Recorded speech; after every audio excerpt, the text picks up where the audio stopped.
Saudara, Allah itu murah hati. Nah, kita sebagai anak-anaknya katanya kita harus semakin menjadi serupa dengan Bapa di surga. Nah, kalau Bapa itu murah hati, Bapa itu penuh dengan kasih, bagaimana dengan kita? Apakah kita juga murah hati? Apakah kita juga hidup penuh dengan kasih?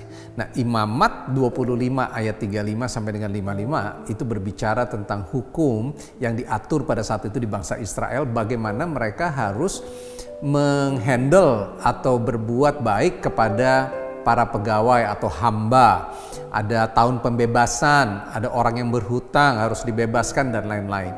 Yang saya tertarik adalah ada di ayat 36. Firman Tuhan bilang begini, saudara. Janganlah kamu mengambil bunga, uang, atau riba daripadanya, melainkan engkau harus takut akan Tuhan Allahmu, supaya saudaramu dapat hidup di antaramu.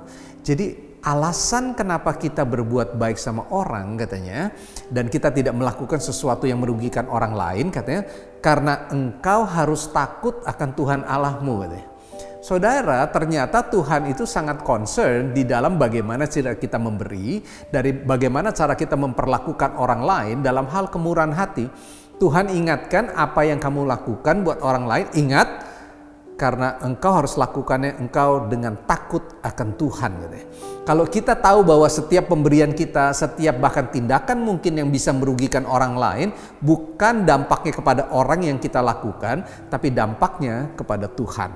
Saya mau tutup di ayat Kolose 4 ayat 1. Kolose 4 ayat 1 bilang begini, hai tuan-tuan, berlakulah adil dan jujur terhadap hambamu, ingat katanya, kamu juga mempunyai Tuhan di surga katanya.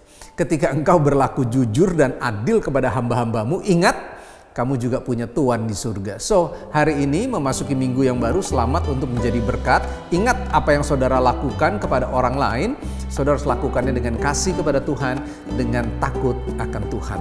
Tuhan berkati kita semua. God bless.